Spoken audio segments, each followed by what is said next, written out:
We know that you love Spring Harvest for so many reasons. Spring Harvest is a great family experience by the seaside. It's beautiful days by the beach. It's a chance to catch up with distant friends and reunite.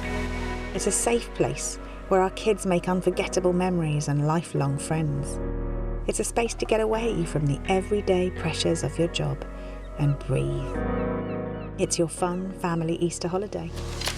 But it's so much more. Spring Harvest is where God transforms people's lives forever. It's where we write new faith stories together. New organisations are birthed that change communities and nations. It's where we worship the unshakable, unchangeable and unrivaled God. Spring Harvest is where God renews, restores and rebuilds our churches, our home groups, our youth groups. It's where he renews, restores and rebuilds us too. Renewed, restored, rebuilt. Never the same again. Spring Harvest. So much more.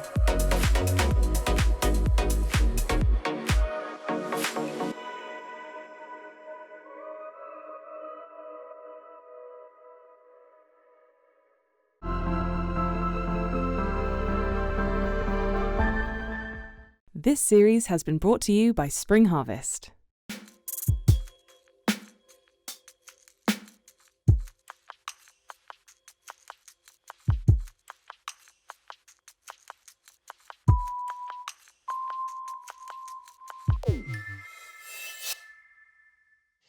Hello, I'm Patrick Regan, the CEO of Kintsugi Hope, a charity that provides safe and supportive spaces for those that are struggling with emotional and mental health.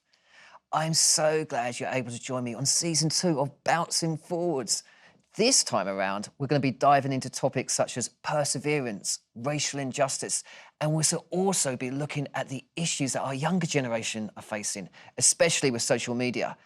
These hearty topics will cause you to dig deeper into resilience, courage, and change. This is something that I've gone deeper into. And in my most recent book, Bouncing Forwards, I've been exploring resilience, acceptance, and emotional agility to show how we can find meaning in some of life's toughest moments and the hope to journey on. Over the next couple of weeks, I'll be sitting down with some of my friends to have some honest conversations surrounding these issues. So make sure you tune in every week. Today, I'm joined by Claud Jackson, who's an ordinand and an author. Welcome, Claud. It's so lovely to have you here. Hiya, Patrick. Thanks so much for having me. So tell us a little bit about the environment that you were brought up in. Yeah, I grew up in a very tough environment, a very dysfunctional home with domestic violence. And at some points, there were 7 of us living in a 2-bedroom house in which I slept under the stairs. Wow. And it was a very turbulent time growing up for me. I remember that you first held a gun when you were 6 years old, you told me. You said it possessed power. Tell us a bit, what was that like? That is just almost mind-blowing for a lot of people. Yeah, I had my oldest brother at the time was very much into crime, and he would bring objects and items back to the house and explain stories and tell us how he got them and things like that. And one day in the back room, my siblings, I've got 5 other siblings, and my siblings was huddled in the back room and they was all whispering about something. So I went down to explore what was going on. And at the time I was very young, so I was just following my intrigue. And I found them all stood in a circle, passing something around and talking about it. And it happened to be a gun that my eldest brother had brought back to the house. And everybody took turns to hold it. Wow. And, I waited apprehensively for my go. And eventually, the gun got handed to me. And even at that younger age of 6, I remember I was surprised by how cold the gun was and how weighty it was. And I remember thinking, even at that younger age, how powerful it seemed. I knew clearly it wasn't a toy.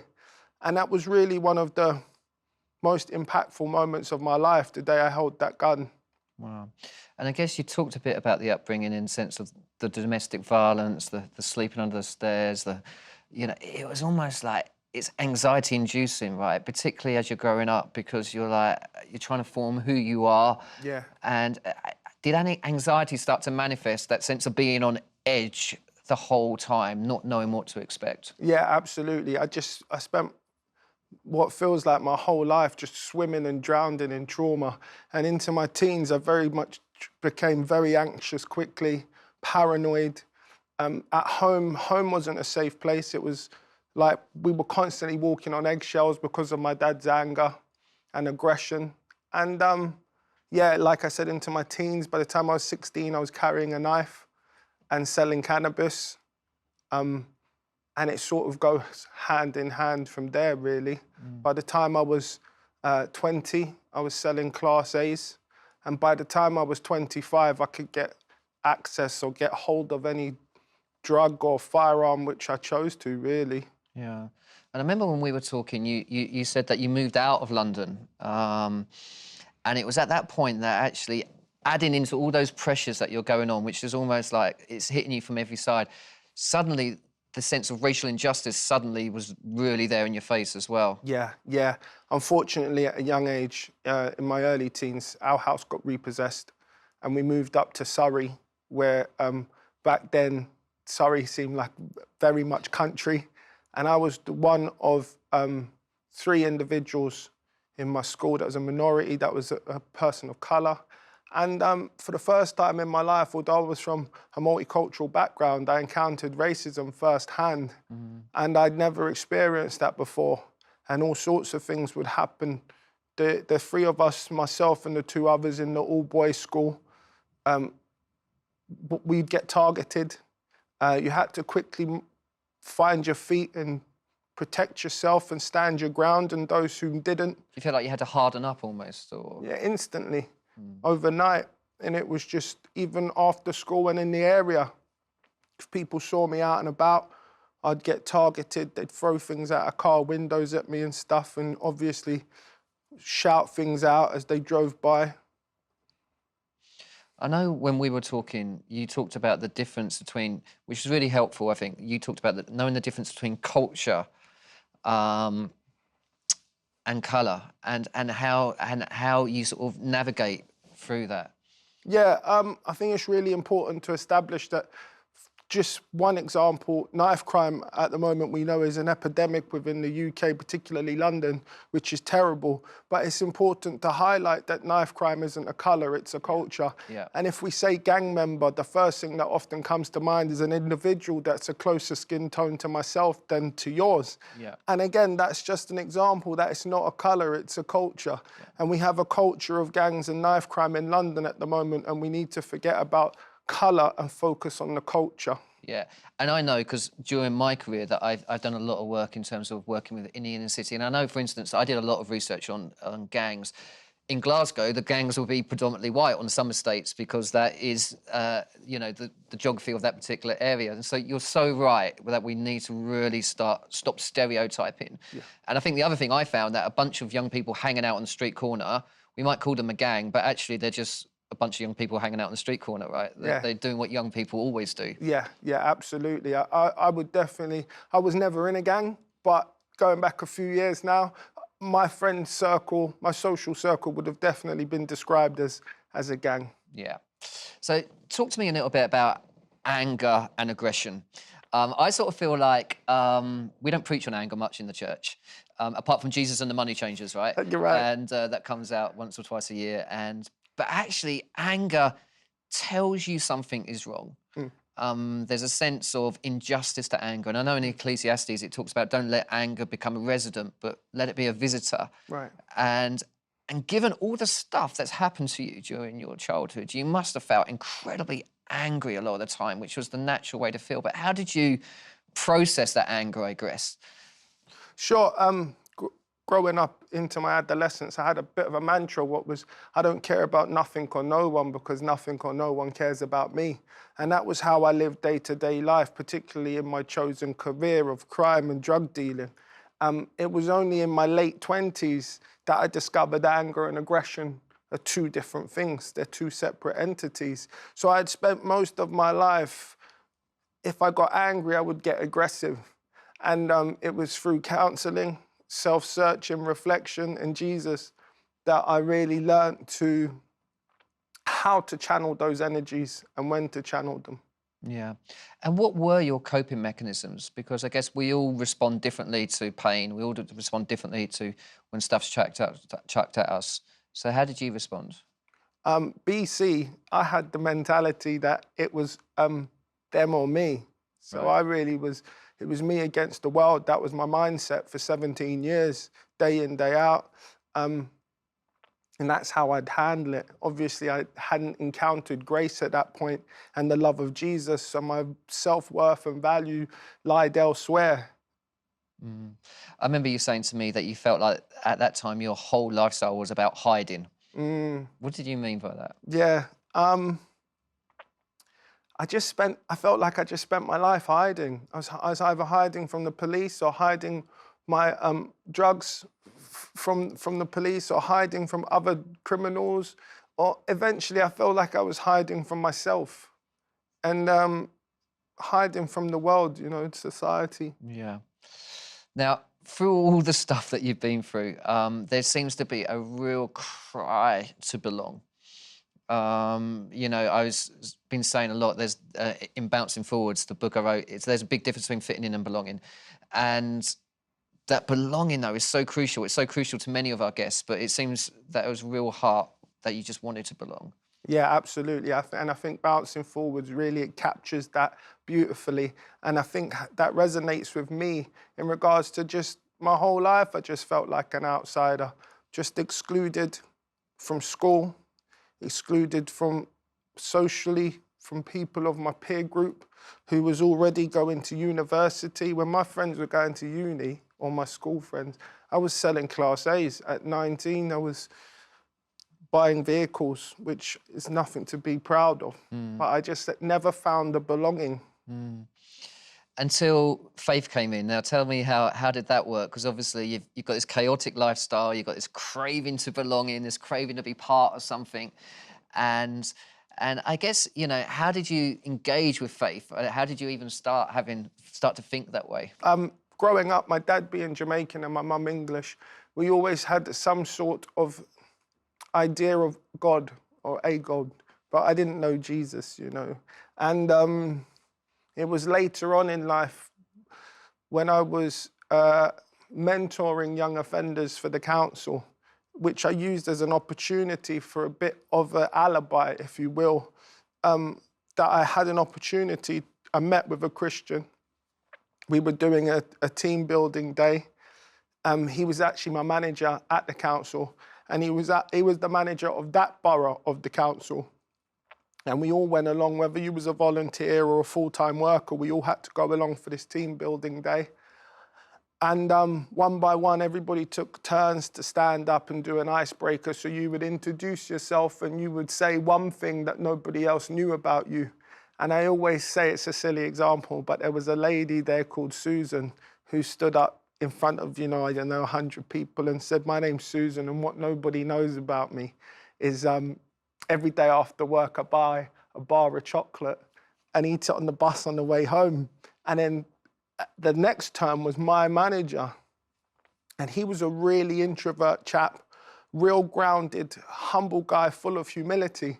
And every day in the office, I'd go in and I'd have these expensive jeans on and expensive trainers, and he would come in. Nobody would say hello to me or morning to me. And he'd come in and say, "Hello, Claude, how are you?"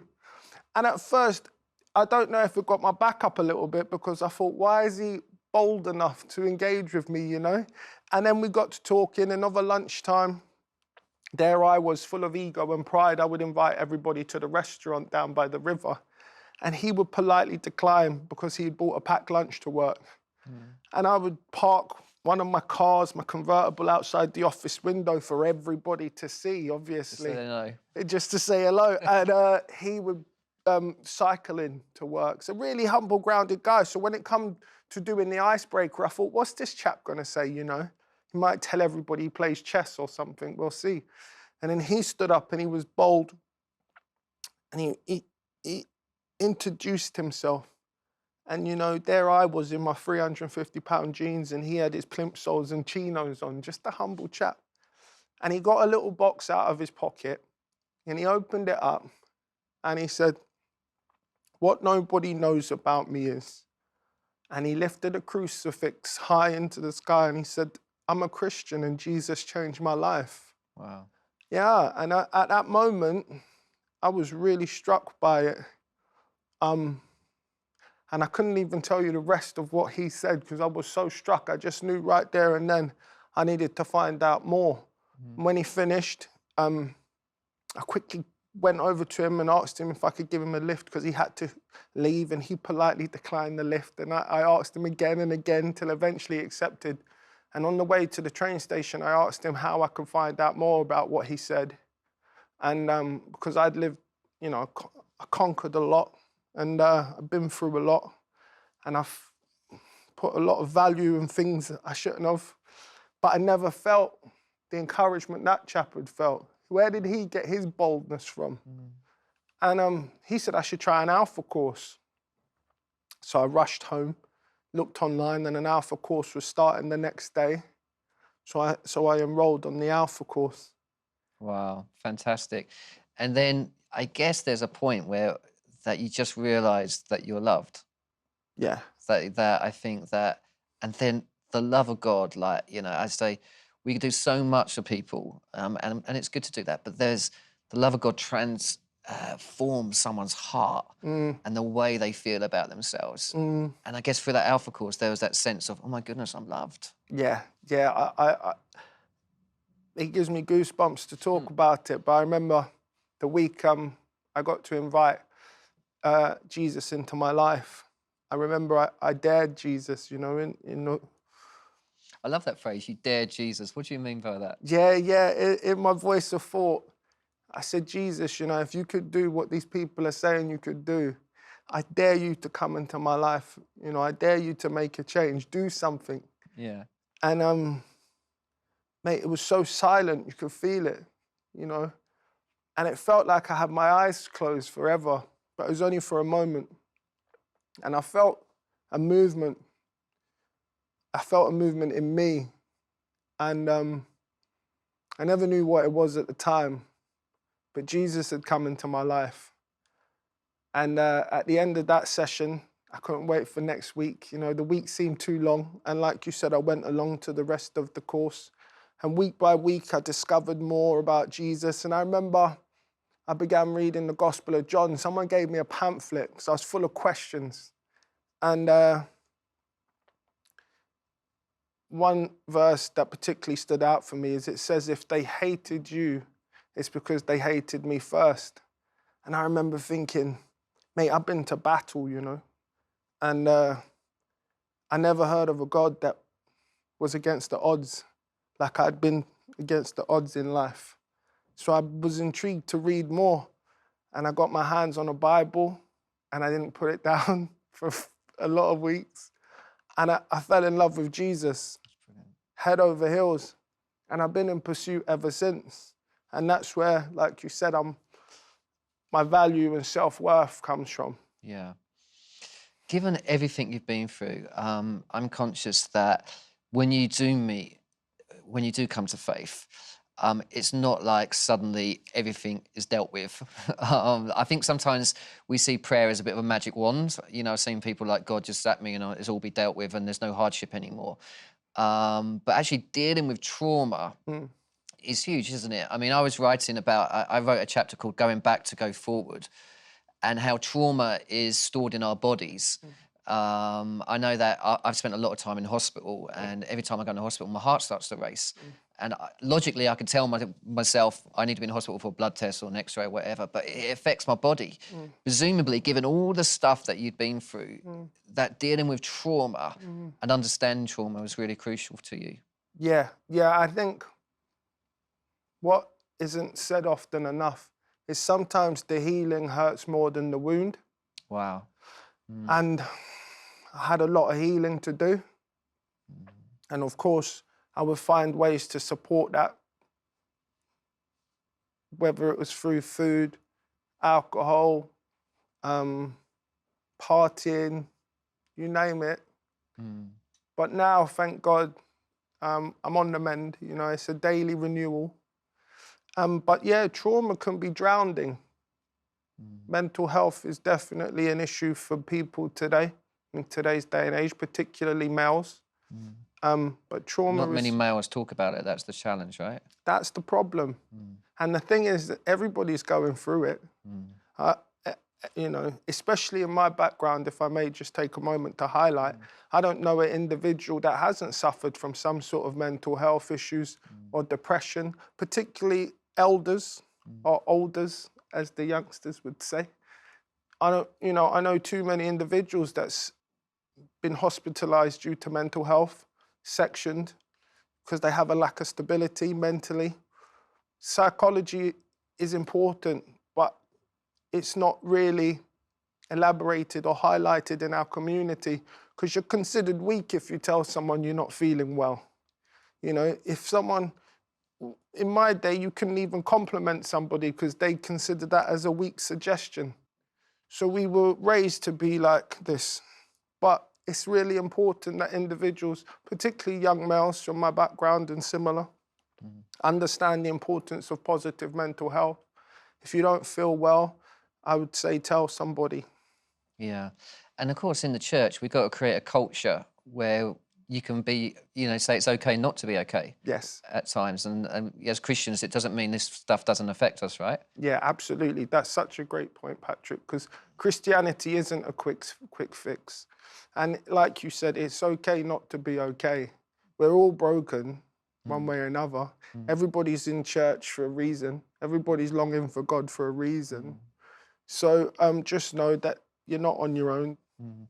So tell us a bit about how you cope with pain now. I mean, obviously, back then you coped with pain through drugs and through violence. Now, pain hasn't gone away, but you've got this faith.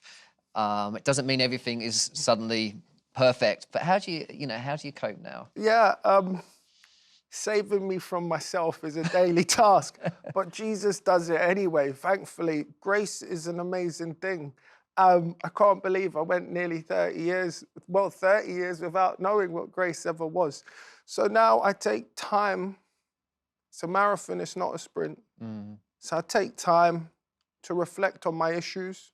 I spend a lot of time outdoors in the countryside. I'm a huge fan of gardening. You love gardening, don't you? Mate, I'm green-fingered, honestly, bro. Yeah, honestly, it's a mad great though, one. isn't it? Because you're in the moment when you're doing the gardening, You're right? so present. It's a beautiful feeling. So I love the outdoors. And when I feel hurt, I'm not trying to hurt anyone else, because before that was transference. Right. So I would make my issue become someone else's issue. Yeah. So what does resilience look like now to you? Resilience, that's a great question. I think resilience looks like recovery. Right. I think we pick up the pieces, and we glue the bowl together or the pot together. And it doesn't look quite how it did before, but it's still usable, it's still going, and in many cases is even more valuable than it previously was. So I loved your definition. And I think that's what resilience looks like. Yeah. So you've written this book, Yes. which is, I'm so chuffed that you put your story down. It's going to be so helpful to so many people. Tell us a bit about it. What's it called? Thanks, Patrick. The book's called Guns to God. It's my story. It highlights the two life-changing moments in my life, like we talked about when I was a boy and I held that gun, when I was an adult and I met Jesus, and how they both changed my life.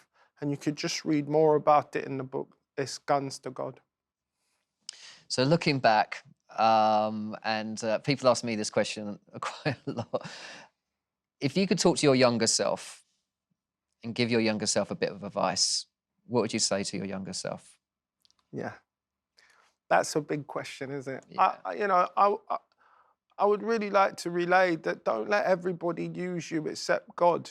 God will use you if you want to be used. Don't serve everybody else and not God. And I just tell my younger self that you're loved. You're loved beyond your wildest imagination.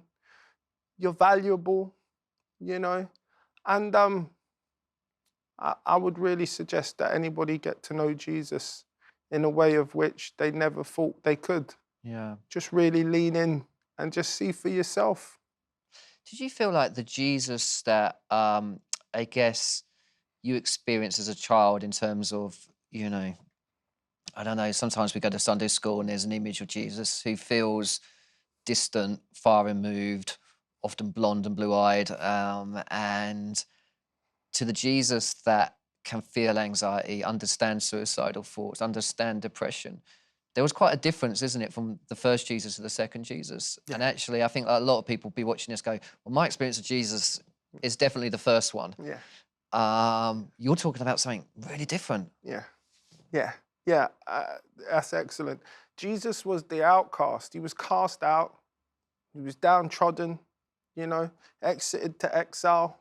That's the Jesus I know and love, and whom loves me. And, you know, I often try to share the message that it's not about it's not about the insiders and the outsiders. It's about bringing the outsiders inside us, because it's about what's inside us. And that's the Jesus we need to get to know, the heart. Now, you're an ordinand, you're Yes. training. What's the dream? What do you want to do? Where do you want to go with what God's given you? Yeah, crikey. You know, I hope to do a church plant. I'm on my final year of studies, and it's been challenging, but I'm enjoying it. It's a great season in my life, and I hope to do a church plant, you know, get my curacy out of the way and possibly do a church plant, but we'll see what God's got in store for me. It's fantastic. Well, Claude, thank you so much. That's been amazing. Thank you so much for joining me here today on Bouncing Forwards. I hope this conversation with Claude has encouraged and strengthened your faith. If you'd like to know more about the work of Kintsugi Hope, or you would like more support, please do connect with us. The details are on the screen for you now. If you or someone you know have been affected by anything we've discussed on today's programme, then head over to our website where help is available for you. Join me next week where I'll be joined by another amazing guest. I hope to see you there.